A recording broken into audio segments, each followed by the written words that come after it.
ശബരിമല സ്വർണ്ണക്കൊള്ളയിൽ പങ്കില്ലെന്നായിരുന്നു പത്മകുമാറിന്റെ ആദ്യഘട്ടത്തിലെ വാദങ്ങളൊക്കെയും. എന്നാൽ എല്ലാം കളവെന്ന് കണ്ടെത്തുകയാണ് SIT. വിവാദത്തിൽ പത്മകുമാറിന്റെ ആദ്യ പ്രതികരണത്തിലേക്ക്. ബാക്കിയുള്ള ആരെയൊക്കെയാണോ ചോദ്യം ചെയ്യേണ്ടത് അവരെയൊക്കെ ചോദ്യം ചെയ്യട്ടെ. ചോദ്യം ചെയ്തിട്ട് സത്യസന്ധമായിട്ടുള്ള കാര്യം വെളിയിൽ വരണം. എന്തായാലും ഒരു കാര്യം ഞാൻ വീണ്ടും ഉറപ്പിച്ചു പറയാൻ ആഗ്രഹിക്കുകയാണ്. ശബരിമലയുമായി ബന്ധപ്പെട്ട് ഒരു കഴഞ്ചു പോലും എന്തെങ്കിലും ഒരു മോശത്തരം ചെയ്യാൻ ഞാൻ ഉദ്ദേശിച്ചിട്ടില്ല, ചെയ്തിട്ടില്ല. അതുകൊണ്ട് തന്നെ സത്യസന്ധമായി അന്വേഷണം നടത്തി കുറ്റവാളികളായിട്ടുള്ളവരെ ശിക്ഷിക്കപ്പെടണം എന്ന കാര്യത്തിൽ എനിക്ക് തർക്കമില്ല. ഈ സ്വർണ്ണപ്പാളികളെല്ലാം ചെമ്പാണെന്നായിരുന്നു ആദ്യഘട്ടത്തിൽ പത്മകുമാറിന്റെ മറ്റൊരു പ്രതികരണം. അതൊന്ന് കേൾക്കാം. ശ്രീ എ പത്മകുമാർ, അങ്ങ് പ്രസിഡന്റ് ആയിരുന്ന കാലത്തിൽ ഏതു വർഷത്തിലാണ് ഈ സ്വർണത്തിന്റെ കണക്കെടുപ്പ് നടന്നത്? 2019 സെപ്റ്റംബറോട് കൂടിയിട്ടാണ് കണക്ക് കൊടുത്തതെന്നാണ് എന്റെ ഓർമ്മ. ഈ സ്വർണ്ണപ്പാളികളുടെ അടക്കം കണക്ക് രേഖപ്പെടുത്തിയിരുന്നോ? സ്വർണ്ണപ്പാളി എന്ന് പറഞ്ഞാൽ എത്ര കിലോയാണ് നിങ്ങൾ ഉദ്ദേശിക്കുന്നത്? 42 കിലോയാണ് ഈ പറയുന്ന കോടതിയിൽ ആ സമയത്ത് അറ്റകുറ്റപ്പണികൾക്ക് വേണ്ടി സ്വർണം തന്നെയാണോ? അല്ല, സ്വർണം തന്നെയാണോ? സ്വർണ്ണപ്പാളി തന്നെയാണോ? അത് ദേവസ്വം ബോർഡാണ് പറയേണ്ടത്.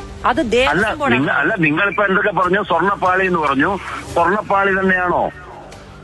ശ്രീ എ പത്മകുമാർ, നാട്ടിലുള്ള എല്ലാവരും അല്ല, ഞാൻ അങ്ങോട്ട് ചോദിച്ചതിന് ഉത്തരം പറയാം.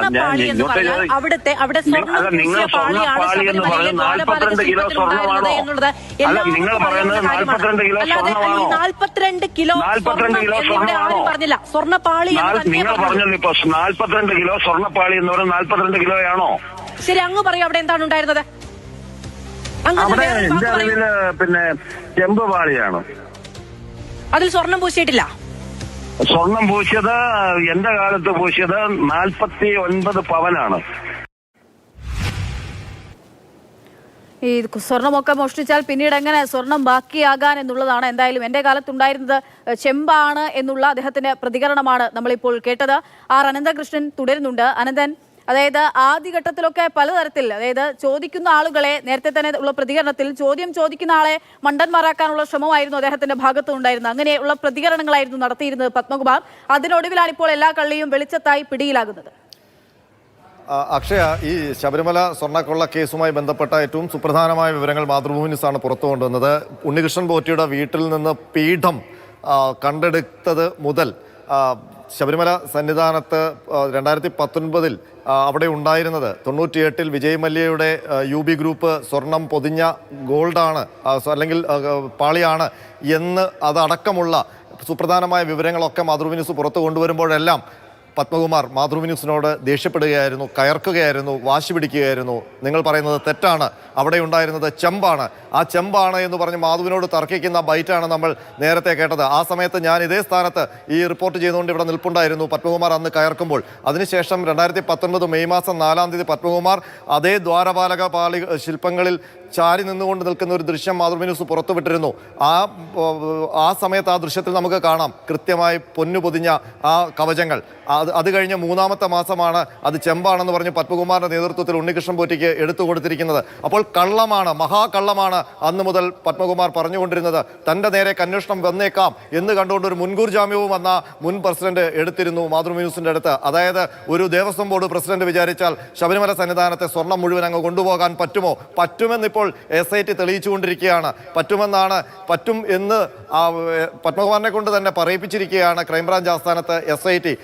അതിനുശേഷമാണ് അറസ്റ്റ് രേഖപ്പെടുത്തിയിരിക്കുന്നത്. ഇനിയിപ്പോൾ പത്മകുമാറിനെ ജനമധ്യത്തിലേക്ക് കൊണ്ടുവരും, ജനറൽ ആശുപത്രിയിലേക്ക് കൊണ്ടുവരും വൈദ്യപരിശോധനയ്ക്ക്. അതിനുശേഷം കൊല്ലം വിജിലൻസ് കോടതിക്ക് മുൻപാകെ ഹാജരാക്കുകയും ചെയ്യും. ഇനി അപ്പോൾ അറിയാം SITയുടെ കൈവശമാണോ വരുന്നത്, അതോ ഇന്ന് രാത്രി മുതൽ പത്മകുമാറിന്റെ കാരാഗൃഹവാസം ആരംഭിക്കുമോ എന്നുള്ള കാര്യം. ഏതായാലും ശബരിമല കേന്ദ്രീകരിച്ച് വലിയ സ്വർണ്ണക്കൊള്ള നടത്തിയതിന്റെ മുഖ്യ ആസൂത്രകരിൽ ഒരാളായി SIT ഇപ്പോൾ കണ്ടെത്തിയിരിക്കുന്നത് പത്മകുമാറിനെ തന്നെയാണ്. അതിന്റെ സാമ്പത്തിക നേട്ടങ്ങൾ പത്മകുമാർ ഉണ്ടാക്കി എന്നുള്ള വിലയിരുത്തൽ കൂടി മറ്റ് പ്രതികളെ അപേക്ഷിച്ച് കുറച്ച് കൂടുതലായി പത്മകുമാറിന്റെ പേരിൽ ആരോപണം SIT ഉന്നയിക്കുന്നുണ്ട്. ഏതായാലും നേരത്തെ MV ഗോവിന്ദൻ പറഞ്ഞതുപോലെ അതെല്ലാം തെളിയിക്കപ്പെടേണ്ടത് കോടതിയിലാണ്. പക്ഷേ അന്വേഷണത്തിൽ ഒരുപാട് തെളിവുകൾ SIT ശേഖരിക്കുന്നുണ്ട്. ആ തെളിവുകൾ വെച്ചുകൊണ്ട് ഇത് കുറ്റക്കാരാണ് എന്ന് തെളിയിക്കാനാണല്ലോ SIT ശ്രമിക്കുക. ഇനി അതിനപ്പുറം ഇവരെല്ലാം ചേർന്ന് ഈ സ്വർണ്ണപ്പാളികളും സ്വർണ്ണ ഉരുപ്പടികളും എന്ത് ചെയ്തു എന്നുള്ളത് കൂടി കണ്ടെത്തേണ്ടതുണ്ട്. അപ്പോൾ ആദ്യഘട്ട അന്വേഷണം ഇവിടെ ഏതാണ്ട് പൂർത്തിയാവുകയാണ്. അതിൽ കൊള്ളക്കാരൊക്കെ എന്നുള്ള എന്നുള്ളതായിരുന്നു SITയുടെ അന്വേഷണം. ആ കൊള്ള അതുപോലെ തന്നെ ശബരിമലയിൽ നിന്ന് കൊണ്ടുപോയത് സ്വർണം തന്നെയാണ്, കൊള്ളയടിക്കപ്പെട്ടത് സ്വർണമാണ് എന്ന് തെളിയിക്കേണ്ട കൂടി ബാധ്യത ഈ ഘട്ടത്തിൽ SITക്ക് ഉണ്ടായിരുന്നു. അതെല്ലാം ചേർന്നുകൊണ്ടുള്ള റിപ്പോർട്ടാണ് അടുത്ത ആഴ്ച ഹൈക്കോടതിയിൽ സമർപ്പിക്കാൻ പോകുന്നത്. അതിനുശേഷം ഹൈക്കോടതി പറയും ഇനി സ്വർണം തേടിയുള്ള യാത്ര എങ്ങോട്ട് പോകണം എന്നുള്ള കാര്യം. അത് സംബന്ധിച്ച് ചില സൂചനകൾ കഴിഞ്ഞ ഉത്തരവിൽ ഹൈക്കോടതി നൽകിയിരുന്നു. സുഭാഷ് കപൂറിനെ പോലെയുള്ള അന്താരാഷ്ട്ര സ്വർണ്ണക്കടത്ത്, പൗരാണിക ഉരുപ്പടി കടത്ത് സംഘത്തിന് പോലെ സമാനമായ രീതിയിലുള്ള കടത്താണോ ശബരിമലയിൽ നടത്തിയതെന്നുള്ള സംശയം ഹൈക്കോടതി അന്നേ പ്രകടിപ്പിച്ചിരുന്നു. അപ്പോൾ സ്വാഭാവികമായും SIT ഇപ്പോഴും കരുതുന്നത് അങ്ങനെയുള്ള ഒരു ഗ്യാങ് ഇതിന് പിന്നിലുണ്ട്. അതില്ലാതെ വലിയ സാമ്പത്തിക നേട്ടം ഉണ്ടാക്കാൻ ഈ സംഘത്തിന് കഴിയില്ല. പക്ഷേ അതാര്, അത് എങ്ങനെ, അത് സംബന്ധിച്ചുള്ള വിവരങ്ങൾ ഇപ്പോഴും SITക്ക് കിട്ടേണ്ടതുണ്ട്. പൂർണ്ണമായ വിവരങ്ങൾ, തെളിവുകൾ കിട്ടിയിട്ടില്ല. പക്ഷേ എന്നുള്ള ചോദ്യം തന്നെയാണ് ഏറ്റവും പ്രധാനം. നിലവിൽ ഇപ്പോൾ ദേവസ്വം ബോർഡ് അധ്യക്ഷൻ, അന്നത്തെ ദേവസ്വം ബോർഡ് അധ്യക്ഷൻ അറസ്റ്റിലായിരിക്കുന്നു. ഇനി അടുത്ത അറസ്റ്റ് ആരിലേക്ക് നീങ്ങും എന്നുള്ളത് തന്നെയാണ് തീർത്തും പ്രധാനപ്പെട്ട ചോദ്യം. ഈ കൊള്ളയ്ക്ക് അപ്പുറത്തേക്ക് വിഗ്രഹത്തിന്റെ ഒപ്പം തന്നെ കടത്ത് നടക്കുന്ന രീതിയിലേക്ക് എന്തെങ്കിലും ഒരു പ്രക്രിയ അവിടെ നടന്നിട്ടുണ്ടോ? അങ്ങനെയാണെങ്കിൽ അടുത്ത ആരെന്നുള്ളത് ചോദ്യം.